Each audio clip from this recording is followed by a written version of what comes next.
Hello students, welcome to online classes of advance senior secondary school मुनहाल। अभी हम पढ़ने जा रहे हैं health and physical education in 12th class. तो हमारा चैप्टर चल रहा है सेकंड, प्रशिक्षण विधियाँ। तो आज हम एक नई प्रशिक्षण विधि अर्थात अंतराल प्रशिक्षण विधि के बारे में जानेंगे। पिछले लेक्चर में हमने सर्किट ट्रेनिंग मेथड परिधि प्रशिक्षण के बारे में पढ़ा था। तो दोनों ही शरीर को फिट रखने, शरीर की गति, सहन क्षमता व धैर्य को बढ़ाने के लिए होती हैं और ये एक शरीर को स्वस्थ रखने में भी हमारी हेल्प करती हैं। तो आज हम अंतराल प्रशिक्षण के बारे में पढ़ रहे हैं। इसको हम इंग्लिश में इंटरवल ट्रेनिंग मेथड भी कह सकते हैं, क्योंकि जब यह एक्सरसाइज होती है, यह ट्रेनिंग चलती है, तो उस दौरान हम कोई एक्सरसाइज करते हैं। एक्सरसाइज करने के बाद हमें कुछ समय का रेस्ट मिलता है, इंटरवल मिलता है, और वह इंटरवल समाप्त होते ही हम दूसरा अभ्यास शुरू कर देते हैं। तो अंतराल प्रशिक्षण विधि में हम अपने शरीर को एक निश्चित एक्सरसाइज में इन्वॉल्व रखते हैं। सर्किट ट्रेनिंग मेथड में हमने काफ़ी एक्सरसाइज इन्वॉल्व की थी। एक ही समय में हम अलग अलग एक्सरसाइज करते हैं सर्किट ट्रेनिंग मेथड में, मगर इंटरवल ट्रेनिंग मेथड में हम केवल एक एक्सरसाइज ही करते हैं। अगर हम रन कर रहे हैं तो शुरू में हम हल्की जॉगिंग करेंगे। हल्की जॉगिंग 30 सेकंड, फिर हम इसको रेस्ट 10 सेकंड, फिर से जॉगिंग। इस दौरान हम वार्म अप भी हो जाते हैं। तो फिर से जॉगिंग, फिर से रेस्ट, फिर हम थोड़ी जो हमारा रनिंग स्टाइल है हम उसको फास्ट कर देंगे, थोड़ा सा फास्ट रन, ये 20 सेकंड, फिर से रेस्ट, फिर एक बार और फास्ट रन, फिर से 20 सेकंड का, फिर रेस्ट 10 सेकंड। तो यह साइकिल हमारा चलता रहता है। इसमें केवल एक ही एक्सरसाइज है, रनिंग। केवल हम रनिंग कर रहे हैं, कोई और दूसरा अभ्यास यहां नहीं कर रहे हैं। तो अंतराल प्रशिक्षण में हम निश्चित समय के दौरान रेस्ट भी करते हैं और उसी दौरान हम अपनी एक्सरसाइज जो भी है हमारे खेल से रिलेटेड या हम जो करना चाहते हैं वो करते हैं। तो इसमें ध्यान रखने योग्य बात यही है कि केवल एक एक्सरसाइज का ही प्रयोग होता है और उस दौरान हमें रेस्ट भी करना होता है। तो धीरे धीरे हम इसको, अपना ट्रेनिंग का रूल है ये कि शुरू में हम कम सघनता वाली, कम इंटेंसिटी वाली एक्सरसाइज करते हैं। अगर हम स्प्रिंट की तैयारी कर रहे हैं, 100 मीटर शूट की तैयारी कर रहे हैं रनिंग में, तो शुरू में हम जॉगिंग से स्टार्ट करेंगे, फिर हल्का रन फास्ट करेंगे, फिर हम लास्ट में स्प्रिंट लगाएंगे। स्प्रिंट होती है बहुत तेज रफ्तार से दौड़ना। तो शुरू में हम जॉगिंग के अभ्यास करेंगे, फिर थोड़ा रेस्ट, फिर 2-4 बार रन करेंगे, फिर रेस्ट, फिर हम स्प्रिंट की तैयारी करेंगे। तो यह साइकिल 3-4 बार हम रिपीट भी कर सकते हैं अपनी क्षमता के अनुसार। तो खास बात यही है कि इसमें केवल एक एक्सरसाइज का यूज होता है और उसी दौरान हम थोड़ा रेस्ट करते हैं। इससे क्या होता है, हमारी मांसपेशियों को जो ऊर्जा खपत होती है वह दोबारा से रिकवर हो जाती है और फिर हम एक लगन के साथ लग जाते हैं एक्सरसाइज करने, और इससे हमारी जो मांसपेशियों की सहन क्षमता है वह बढ़ती है और जब हम एक्सरसाइज करते हैं तो गति में भी हमारी सुधार आता है। तो अंतराल प्रशिक्षण विधि के बारे में आप समझ गए होंगे। इसके लाभ जान लेते हैं।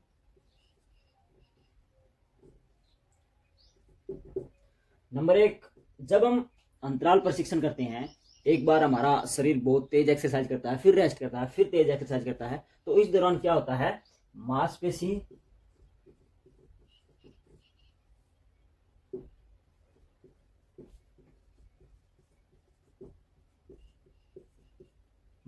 में लचीलापन आता है। तो मांसपेशियों में लचीलापन कैसे आता है, जब हम एक्सरसाइज फास्ट करते हैं तो उस दौरान हमारी मांसपेशियां बिल्कुल अच्छी तरह से कार्य कर रही होती हैं। फिर हम थोड़ा रेस्ट करते हैं, फिर उनको थोड़ा आराम मिलता है, वो एनर्जी को रिकवर करती हैं, स्टोर करती हैं दोबारा से, फिर हम मांसपेशियों को लगा देते हैं। तो मांसपेशियों का एक तरह से सिकुड़ना, फिर एक तरह से अपने कार्य में लगकर उनकी लंबाई और चौड़ाई में भी बढ़ोतरी होती है, तो उससे मांसपेशियों में एक लचीलापन आ जाता है। नंबर 2 है, जब हम एक्सरसाइज ये अंतराल प्रशिक्षण विधि अपनाते हैं तो उस दौरान हमारा हृदय भी एक अच्छे से कार्य करता है। तो हृदय मजबूत होता है, तो हृदय भी मजबूत होता है। इस ट्रेनिंग मेथड का एक और लाभ यह है कि जब आप अपने को थका हुआ महसूस कर सकते हैं तो आप अपनी एक्सरसाइज को कम या ज्यादा कर सकते हैं।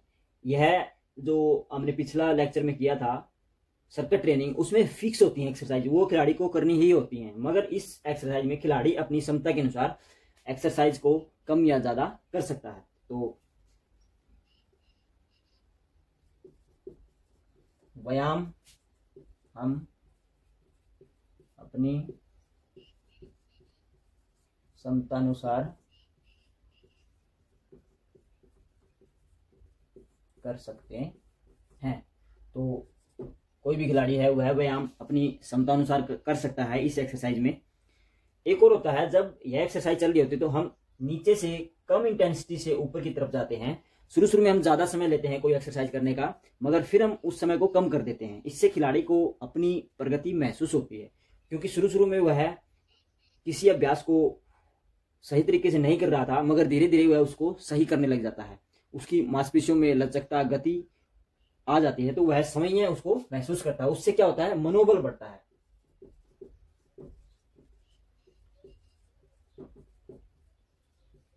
मनोबल बढ़ता है कैसे कि कोई धावक है, रनिंग कर रहा है, शुरू में जब वो ग्राउंड में आया तो उसको 400 मीटर का राउंड लगाने में बहुत परेशानी हो रही थी, मगर जैसे ही उसने अंतराल प्रशिक्षण शुरू किया 10 दिन के अंदर उसको एक 400 मीटर का चक्कर लगाने में कमी तो महसूस हुई ही नहीं, बल्कि वह 400 मीटर के 3-4 चक्कर राउंड आराम से लगा लेता है। तो उसका एक मनोबल, उस इवेंट में भाग लेने की उसकी इच्छा और भी प्रबल हो जाती है।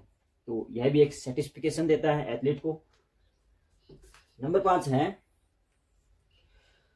इस दौरान हमारे मांसपेशियों का वैसे ही विकास होता है जैसे हमने सर्किट ट्रेनिंग मेथड में पढ़ा।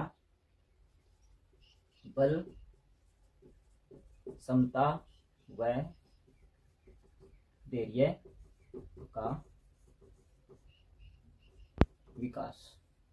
तो यह भी एक बहुत ही इंपॉर्टेंट है। फिर है, खिलाड़ी पर कोई दबाव नहीं होता, क्योंकि एक बार लिख देते हैं,